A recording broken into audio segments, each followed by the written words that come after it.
temuan umumnya, rekan-rekan. Jadi sepanjang medio tahun 2023 kami menemukan ada 791 kasus korupsi dengan 1.695 orang diantaranya ditetapkan sebagai tersangka.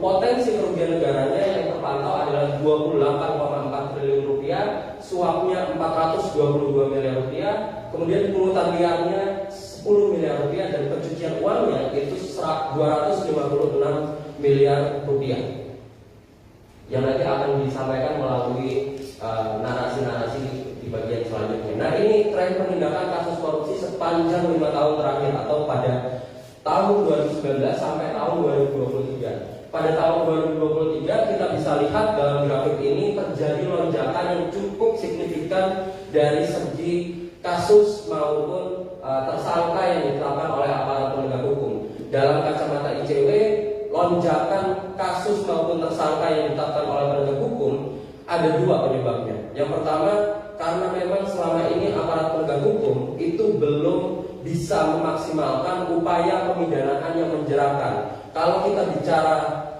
dari pemidanaan, kita bisa merujuk dalam laporan tren vonis kasus korupsi yang dikeluarkan oleh ICW secara simultan. Di dalam tren vonis tahun 2022 setidaknya dari 2056 putusan dan 2.249 terdakwa, hukuman rata-rata pidananya hanya 3 tahun 4 bulan. Dan potensi atau kerugian negara yang hasil kembali ke kas negara itu hanya 7,9%. Artinya mekanisme pemidanaan yang dilakukan oleh aparat penegak hukum itu belum berjalan maksimal, sehingga hal tersebutlah yang mengakibatkan seseorang dalam analisis kriminologi akan melakukan tindak pidana korupsi karena dia tahu hukuman yang akan dia terima akan berat gitu.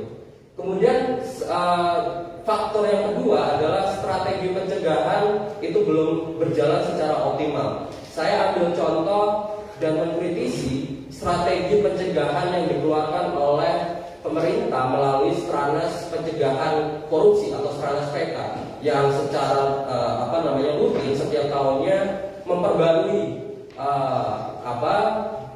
strategi-strateginya begitu. Nah, kita lihat bahwa tingkat korupsi yang dari tahun ke tahun semakin naik begitu ya, itu mengindikasikan bahwa Stranas PK belum punya andil yang cukup besar dalam mencegah kasus korupsi di Indonesia.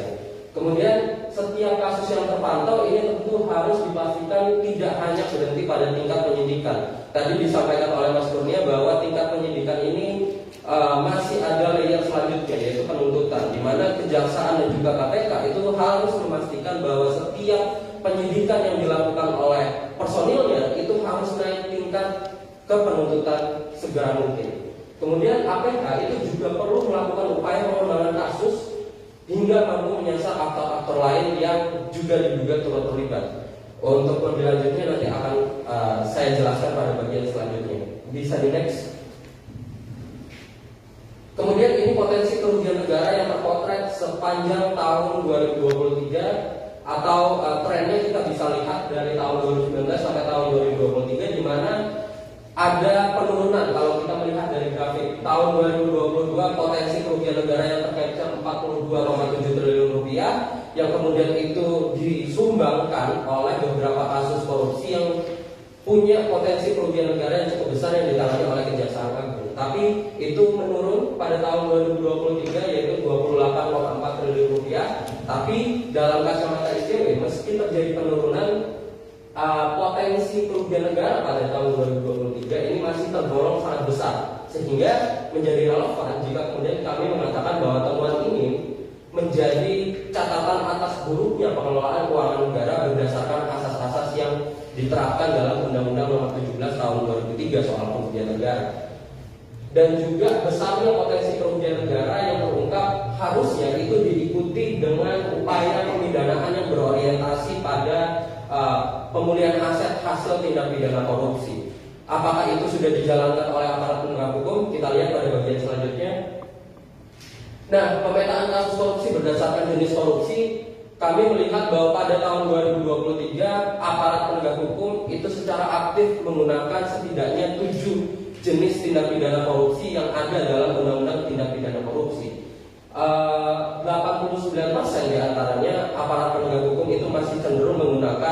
pasal 2 ayat 1 atau pasal 3 Undang-Undang Tindak Pidana Korupsi. Tapi yang menjadi catatan adalah dari 790 kasus yang terpantau, aparat penegak hukum tercatat hanya ada 6 kasus yang menggunakan skema pasal pencucian uang, tindak pidana pencucian uang, dan kesemuanya 6 kasus tersebut ditangani oleh KPK.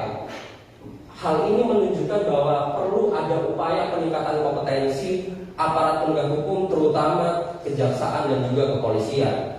Dan selain kompetensi, upaya pemberantasan korupsi itu juga perlu didukung dari penguatan substansi hukum yang pro terhadap pemberantasan korupsi. Saya kasih contoh, ada 2 substansi hukum yang seharusnya diprioritaskan oleh pemerintah dan juga DPR.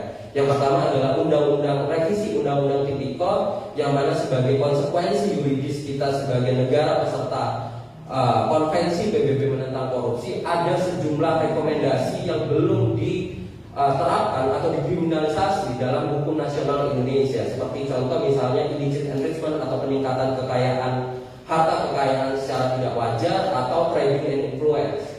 Lalu kemudian selain daripada Undang-Undang Tipikor, hal yang juga penting untuk segera disahkan adalah rancangan Undang-Undang Perampasan Aset, di mana kita tahu sebetulnya rancangan Undang-Undang Perampasan Aset ini sudah keluar atau direncanakan sejak tahun 2012 atau sejak naskah akademiknya diterbitkan begitu. Akan tetapi 12 tahun berjalan, rancangan Undang-Undang Perampasan Aset sepertinya belum menjadi prioritas utama dari pemerintah maupun DPR. Meskipun kemudian pemerintah sudah secara resmi mengeluarkan surat presiden pada tanggal 4 Mei 2023, akan tetapi kami melihat bahwa pemerintah itu masih cukup cherry picking dalam proses legislasi yang dari undang-undang yang merupakan usulan dari pemerintah. Atas catatan misalnya, kenapa kemudian presiden melalui kementerian yang ditunjuk sebagai penanggung jawab atas rancangan undang-undang ini tidak punya dorongan yang cukup masif kepada DPR untuk mengesahkan atau setidaknya membahas terlebih dahulu rancangan undang-undang perampasan aset ini, seperti layaknya undang-undang Omnibus Law Cipta Kerja atau undang-undang Omnibus Law Kesehatan dan lain seterusnya. Bisa dilanjut? Nah, kemudian pemetaan kasus korupsi berdasarkan modus, kami memantau pada sepanjang tahun 2023 itu ada setidaknya 21 modus yang dilakukan oleh tersangka kasus korupsi. Tapi dalam paparan ini saya sampaikan 10 besarnya, di mana 5 besar diantaranya itu dilakukan menggunakan modus kegiatan atau proyek fiktif, lalu kemudian penyalahgunaan anggaran belanja maupun penerimaan negara, laporan fiktif, markup, dan juga pungutan liar. Sebetulnya modus operandi ini dipetakan untuk melihat kecenderungan tersangka dalam melakukan tindak pidana, gitu ya, sehingga menjadi penting bagi inspektorat misalnya atau aparat penegak hukum untuk menyasar atau menyusun strategi pencegahan korupsi atas modus-modus yang biasanya dilakukan oleh tersangka.